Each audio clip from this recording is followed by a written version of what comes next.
All right. Hello, everybody. It's Nate Holloway here with another Father's Authority. It's Monday night. It's time to get it in. Talking Yeah. about all things fatherhood. We have a very special guest tonight, our friend, sister, and special guest, Rhodonna Boyd. I've been known, Hello. I've been knowing Rhodonna for a while. Mhm. Um, she known me before I was a father. Uh, but we want to give everybody time to come in. So what we want to do is everyone who's on, we're going to share um, this live so everyone can see it. And I'm going to do the same thing right now. Give everybody time to come in. If I could figure out how to use Facebook for a second. I just shared it. I don't know if you can tag me or not from there, or if I can tag myself. Page. No, not that one. Share it to the singles page as well. Yes, 'cause I know we got some single dads out there. Yes. All right, guys, just share it and say we are live. And guys, you know how we do it. Just come on in the comment section. Just let me know where you're viewing from. Just say anything. Say I'm from so and so, or just say what's up, Nate. How you doing? Hey, Rhodonna. We can get it started. All right, Rhodonna, Yes. how you doing tonight? I'm doing good. How are you, my brother? I'm doing good. I'm doing good, sis. Good. Thank you for doing this. We're gonna go ahead and get started. I know people will come in as we go, guys. We are here with another Father's Authority, and those of you who are tuning in for the first time, Father's Authority is a part of Kingdom Relationships, which is a ministry my wife and I have, and we exist to change the narrative on fatherhood, start a conversation, get people talking on fatherlessness, and getting fathers back into the lives of the children and those who are there, giving them tools to help become better fathers and the fathers that God created them to be. And tonight, again, I have our special guest and friend, Rhodonna Boyd, and we're going to be talking about fatherhood from a daughter's perspective.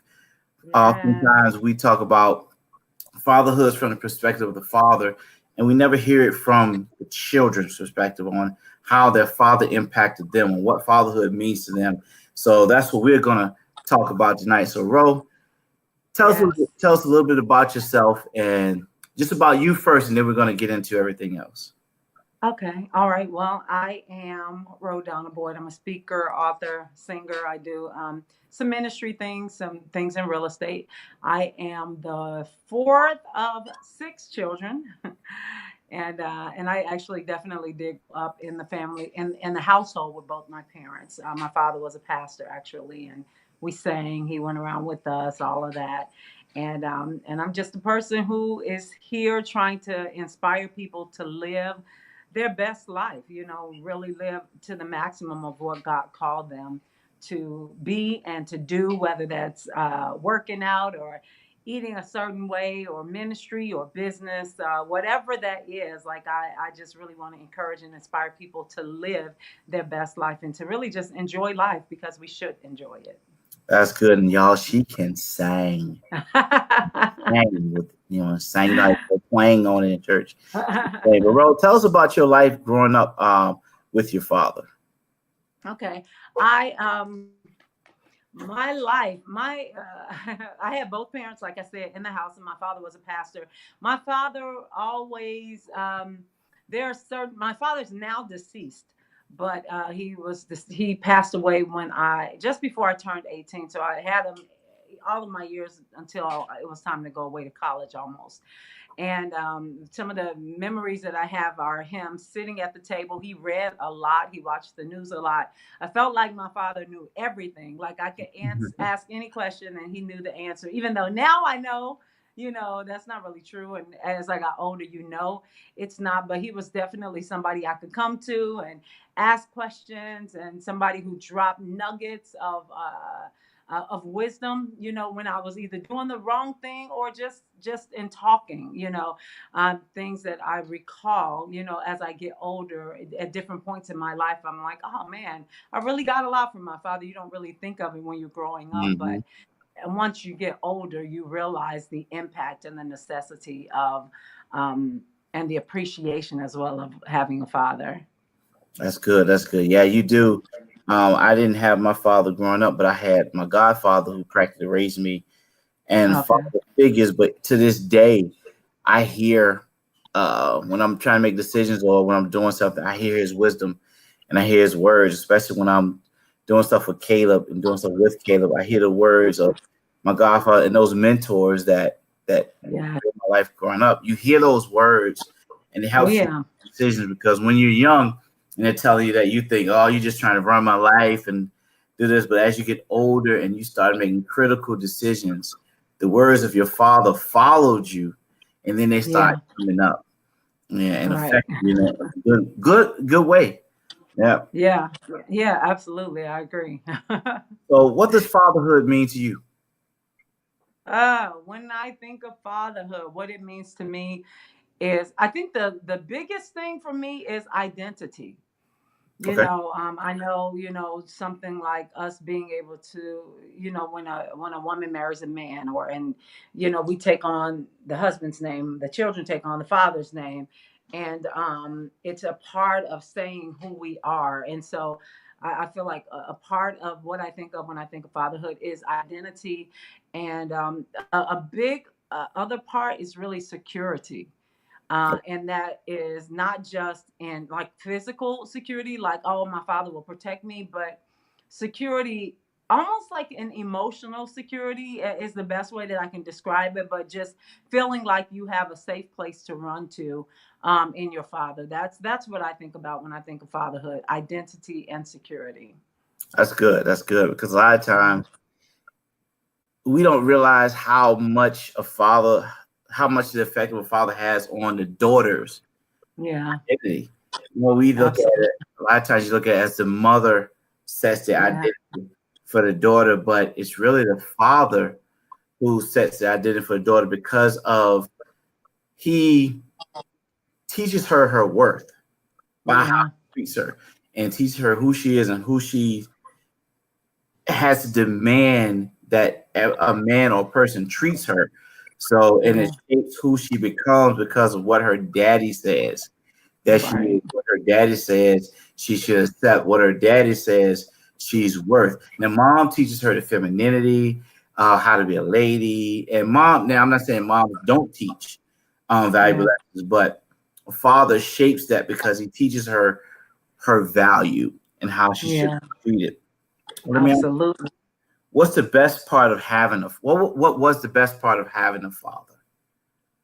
I think just that knowledge, it's something about the support of my father was really supportive. My sisters and I, we sang. And we would sing at different churches. We sang at our own church. Like I said, my father was a pastor. We would sing all around Chicago. We would sing at all kind of different events. We were the Boyd singers. And one of the things that, as particularly as I got older, that stood out to me about my dad is that he was so supportive, but he used to sing. And so he would be involved in our rehearsals, and sometimes, and correcting the way we held the mics and the way we delivered and the way we presented ourselves. And but the biggest thing, for me, as we got older and he started to get sick, he had an oxygen tank. And I remember him carrying it around with us to just be with us when we went to sing. Oh, And wow. so that's a major memory, like that kind of supportive, um, role that he played. He just kind of backed us in what we did and showed his support, and I love that. Oh, that's good. So Yeah. even with having the oxygen tank and even with limited mobility, he was still there to support And that's something I never forgot. I just remember as a teenager, even as we got older, my older sister started to go to school. I would start doing solos and representing the Boyd singers if we got invited somewhere. And it just for whatever reason that stood out to me. I was just like, wow, he just is really hustling still to get out here and make sure that we can sing and that I could sing, and that he's got our back in that area, and I love that. That's good, and that helps a lot of children when they know their family has their Yeah, support and is going to support them absolutely. in everything they do. I tell my story. I didn't have that, and I used to watch my friends and their Mhm. fathers come to their games or come to the school with them or come to their programs, And I used to Yeah. want that. And it affects you because you're there and you're like, man, wish I had somebody there to help me. But it also affects your performance when you know your daddy is out there and he's watching you and he's supporting you and he thinks you're the best, and Yeah. you're the best no matter what. And it makes you Mhm. feel good. And I do that with Caleb. And when I go to Caleb's programs, have Christmas programs, I know y'all probably see the videos and stuff all on Facebook because I'm just like that happy dad. It's like that's my boy. He got it. No matter what, he's the best. Like he had a Christmas program, and he up there playing around, and I'm just like, still, I'm there with the camera. I don't care. Everybody else, my son, he's doing his thing. I And know that's right. it feel good. It feel as a new father. Yeah. Well, Kay was 4, so I'm not saying I'm that new father, but as a father, I realized that it makes you feel good to see that. So your dad, I'm sure it made him feel good and proud to go and Yeah. see you guys sing and to watch you guys sing and support you. Yeah. And I think it was more than just being able to support. It was something inside of him that filled something in his heart to see his baby girls out there. Um, Oh, that's a singing. great perspective. I never thought about that. Yeah, and because I feel that when Caleb's does when he does something, when he has something at school, I have to be Yeah. there. When he's in a program. It's like, and it's something. It's like a feeling in my heart to watch him, and I sometimes I may get emotional when I see him do Yeah. something, but it's like that feeling that, man, that's my son. He's doing it, and I'm proud. Yeah. And I love yeah, it makes us feel good as dad. Yeah. I love it. I So love it. how important are a father's words to his children? I think they're everything. I think as children, we don't really recognize that, when we're younger, sometimes, particularly as teenagers, you think you know everything and, you don't realize the impact. But like I was saying earlier, when we first started, it's like, as I got older to this day, I remember like I was dating this one guy and I realized how much he noticed how much I talked about my dad, and he would say, man, you are like I could just tell the way you felt about your parents because of the things that you say. And a lot of times without even thinking about it, I'm like, yeah, my father used to always say, or my mom, or but it's something about the words of a father. I remember when I was in high school, I was kind of a BK. We call it a BK, like a bad kid. Sometimes I had my little rebellious moments, and I remember we stayed across the street from the high school that I went to, and there we used to always have what's called open campus, which means we could go out, we can come in, we don't have to stay in the building. And then, as I think in my last year they changed it to closed campus. I lived right across the street from the high school, so I'm used to on study breaks or lunch break or if I get out of class early and I have a long enough break, run home, come back. And so I just had that little rebellion in me. And so I would still do it. Even though we had closed campus, I would kind of sneak out of the back door and sneak back into this one door that I knew would be open. And this one particular day, I went back and I was going into that door and it was locked. And a police officer, a police car came back in there, and I was just like, oh shoot, like I got caught. And the guy came out and he took me in. He wasn't the nicest, but he put me in the car, and I was talking so much smack to him. And this was not long after the whole Rodney King thing. And I was talking so much smack, and he put me in a car, and he was going to just drive around to the front and take me into the school to basically report that I was out there. And I was just like, that's what they did with Rodney King. And y'all didn't even have to talk to me like that. I was just really coming for him. And so they when I got back into the school, they called my parents. And once I got home, my dad, he just so calmly just said, I guess they told him I was over there talking smack. And he was like, Rhodonna, he said, when, basically you get all of that out of your mouth, right? And you feel whatever kind of way when you're doing it. But what if it was the wrong cop? What if it was the wrong Yeah, cop and somebody who took a bat or took this to you or took something else to you? Or what if he shot you? Or what if he beat you? Or what if this? Like, what would all those words have meant at the end of you getting beaten and you not being able to walk or you losing the activity of your limbs? And I remember, like, those words impacted me so much, literally forever, because it really showed me that we can be really flippant with our mouths, but the repercussions can be beyond what our expectations are. Mm, yeah, And nothing, no words can fix broken bones, right. and it just, like, that's something that these kind of little lessons where he just dropped a few words that just stuck with me forever, and I never forgot them. And other things that came up, I didn't act a certain way because I remembered the wisdom nuggets that my father had dropped into my heart. And so it's things like that definitely stand out to me. Yeah, and that's good because we don't, and that's what's missing a lot, I believe, in the generations today. Of Yeah. fathers teaching their kids the value of their words and when to use your words, the wisdom of what Yes. to say, when to say it. Because Right. growing up, I was taught, that's a police officer. You respect him. You know, he could take you to jail, and we always hear Pastor Warren say his example. He got the authority and the power to shoot you, and Right. Exactly. you know, Exactly. and go home. And it was just like, fathers today are not teaching their children how to use their words. I have a family member that his father told me he was young. You don't have to do nothing nobody told you.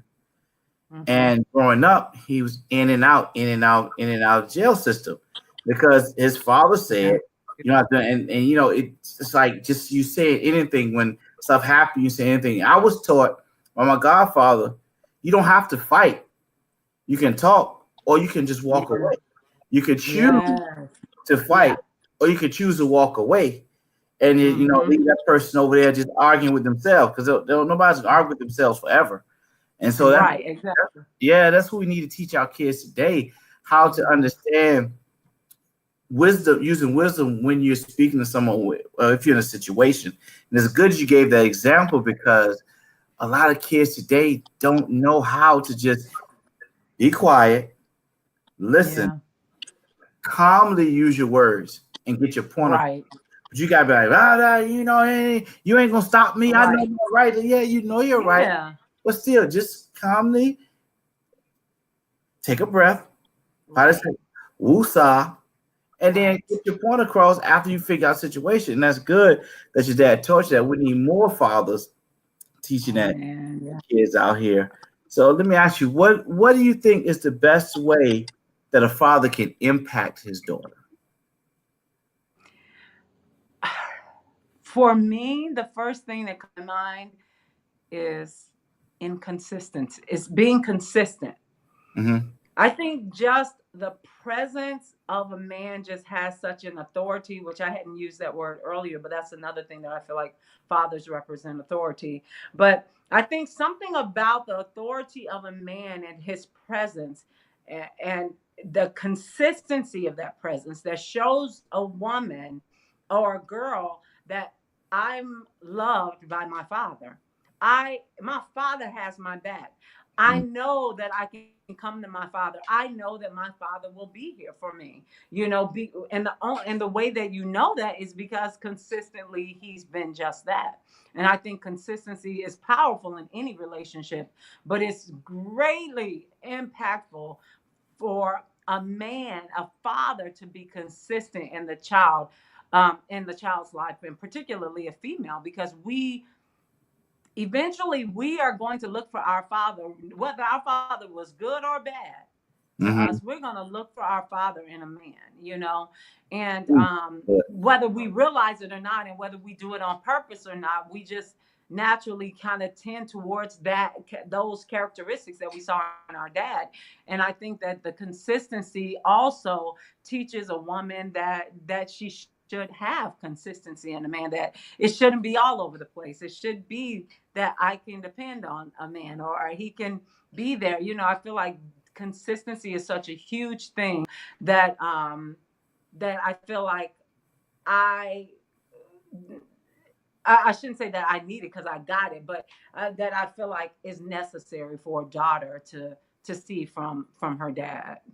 Yeah, and you made a good point when you said that uh, well, they do it subconsciously or consciously. A lot of women look for their dad and the Yeah. men that they date, and so what she sees coming up, she's going Right. to see it um, in a man. That's what she's going to look for. So Yeah. if he's abusive to her mom, then she's going to feel like that's how it is, and then she's Right. going to get an abusive man. She's going to let a man abuse her. She sees a man that treats her mother right and loves Mm-hmm. her mother and cares for her mother, that's what she's going to look for because she's not going to accept anything from any man. Right. In the same way with boys, if Caleb he sees me loving Keisha, so he's going to grow up knowing how to treat a woman by how Exactly. I treat Keisha. But if I was abusive to her, physically abusive to her, she might knock me out. But Right. but he will see that, and then he's going to grow up saying, well, my daddy did it, so this is how I'm supposed Right. to do it. And that's why we have these abusive relationships, because we see guys who see their fathers abusive and they abuse a The woman, and cycle. yeah, and so the woman that he's with, she's seen her mother get abused, so that's why Mm-hmm. she's letting him abuse her. But if she never saw her mother abused, she wouldn't let this dude abuse her. She'd be like, "Nah, we ain't doing this, dude." And then Yeah. she just Exactly. change the cycle. Yeah. So we have Right. Yeah. to, as fathers, we have to change the cycle. We have to change the momentum of what happened in our lives. I think when I first started this, I said fatherlessness in my family stops with me. Yes. Caleb is not going to live in a fatherless home. His children are not going to live in a fatherless home. I'm starting a new generation of Holloway Yes. men that stay and father their children, and that's what Yeah. fathers have to do, because sometimes we think that it's too late. We think Yeah. that when I say we, don't talk about men, fathers. We think that, oh, my dad wasn't there, so I don't know how to be there. No, it's not too late. You can learn how to be there. Mhm. You can It's stop never too now. late. Right. It's never too late, because you can stop now and start over Right. and start a new legacy, a new Absolutely. generation of the men and the children that's going to bear your name. And Absolutely. the daughters that's going to uh, that's going to accept other men. You can start now, teach them by learning how to Yeah. do it and how to change that cycle. Um, Yes. yeah. So what's one piece of advice that you would give to fathers, um, as a young lady, as a daughter? What piece of advice would you give to fathers out there today? I think one of them is just to talk to his daughter and to drop those wisdom nuggets. Don't hold back. Communicating with her and also listening to her, but dropping those nuggets and just being there and being consistent. And I would say to fathers, don't underestimate the power of your presence in her life. Don't underestimate the power of your presence in her life, because like I said, as we get older, teenagers, they can't think they know everything, and they may have a whole lot to say, but the truth of the matter is there's still so much impact and there's so much wisdom that's gained from what they see their father, what they hear their fathers say. And I mean, and just yeah, just so many things. I remember once, another thing my father said to me one day, he said, if you just let somebody talk, give them about 20 minutes or just let them talk, they'll tell you who they are. And Mhm. then it's just like these little things that made me start paying attention to things. And I'm like, oh, that's so true. If you, because, and I didn't realize all the pieces and how they connect, but it's like, as a man, like when whatever's in a man's heart, it comes out of him, it comes Mhm. out of his mouth, and it shows you really who that person is. And so there are just so many things, so many nuggets, and so many lessons that come from the presence of the father and the authority that a father has, period. That's God-given authority over his children. And so when you begin to speak, be present and drop wisdom nuggets, and not only wisdom nuggets, but uh, um, what's the word I'm looking for? Just affirmations, Mhm. Yeah. to your daughter. You are loved. You are accepted. You remember the movie, The Help, and Yeah. the lady said, I think she said, you is, she said, but smart and intelligent and You're smart. You're important, and you are kind. important. and Yeah. claim, yeah, something like, and it was like that girl remembered that. And the reason I say that is because I feel like the father has this greater level of spiritual authority that comes from God, that when the same words are spoken, words are powerful anyway, Mhm. but when the same words are spoken and delivered and released with such authority that it has the backing of God because you're the father of that child, its Mhm. impact, I feel like, is exponential. That girl in the movie, she's, oh yeah, she always remembered that.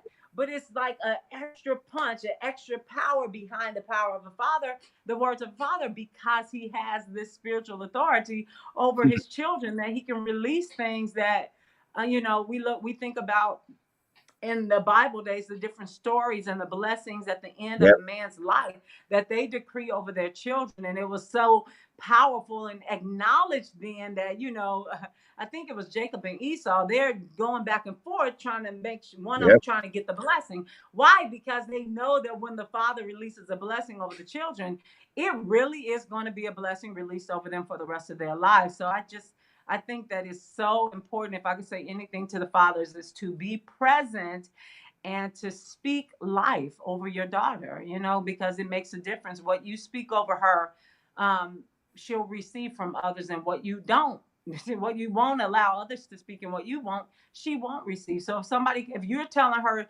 she's wonderful, beautiful, and she's worthy, and a man comes and tries to tell her she's ugly and she's not worthy, she's going to believe her father.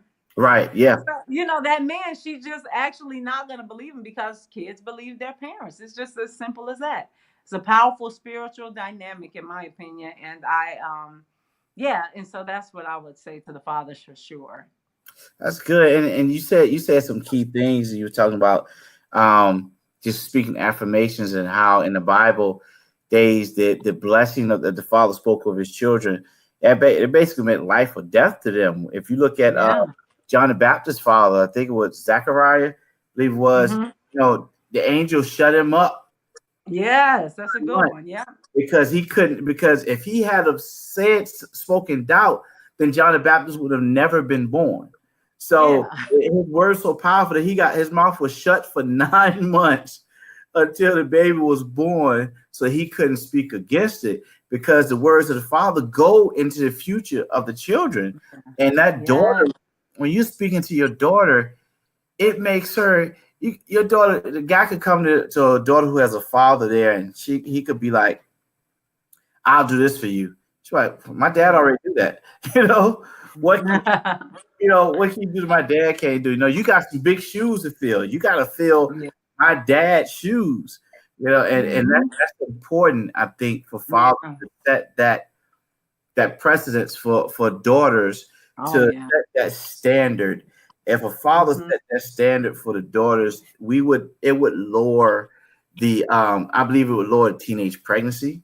I believe it would Hmm. lower abuse, because so Hmm. many daughters are not going to be accepting these things. And when fathers teach their sons how they should treat a woman, then it lowers what these men are doing. I was reading something before, and it says that as a father, you're not only fathering the children, but you're fathering the family. So you're Yeah. fathering an entitled family. So how you as a father treat your wife, how you as a father treat your house, how you as a father treat your children, it's going to flow down. It's going to trickle downward to your children. They're going to do what they see. Um, Yeah. that was so good, bro. It was so good. So, Ro, tell us, where can everybody find you? I know you have you have a book out. You have a couple books out now, right? I do. Yeah. Tell us about your books that you have. Okay. The first book is it's called Take No Thought. It's really about the influences on our mind and thus our actions of things that are a part of our environment, a part of our culture, a part of our story, a part of our history, that are inner thoughts that just are fighting and battling against our destiny. And then the external things, like things that come through the media. We're in a horrible economy, so you're always going to be broke, or this, all of these things that are coming from outside and coming from inside into our thoughts, and just being selective and not taking the thoughts that are not in alignment with what God has has called for your destiny. And then the other book is called Godly Couples Are Coming Together. It's a book specifically written for singles who desire to be married. And so you can find me is on my website, Rhodonna.com, RHODONNA.com, or they can find me on Facebook, Rhodonna Boyd, and YouTube, Instagram, everything is just my first and last name. So definitely would love to connect, with folks, and it was good definitely chatting with you. It's been a while, my brother. I know. We all got to catch up. I know. Had some good times. Ro, I Yes. appreciate you for being on tonight. You know, Absolutely. as always, you're my sister. I love you. Love you. We're gonna do this again. Just down the road. We appreciate you again, guys. You know where to find her. Rhodonna.com. Ro, I thank you for coming on tonight. You have a good night, and Thanks. you be blessed. All right. Thanks. Good All night. right. Good night. All right, guys. So that was our friend and sister Rhodonna Boyd. We got some good nuggets tonight, some good wisdom nuggets. You guys go check out her books. We have both of them. They're both really good books. Rhodonna.com. Check out her book, Take No Thoughts, and Godly Couples Coming Together. As for singles, again, you can reach us at kingdomrelationships.org. Guys, if you have any questions, anything you want me to talk about, any questions you want to ask about fatherhood, if you want to be a guest, or if you know anybody that you think would be a good guest, a father, to talk about fatherhood, just email us at krelationships@gmail.com. You can also check out these videos again on our Facebook page, or you can go to our YouTube page, K Relationships, or go to our website. Matter of fact, just go to our website, kingdomrelationships.org, and you'll find everything there. Guys, love you. Thank you for tuning in tonight. Until next time, you guys be blessed.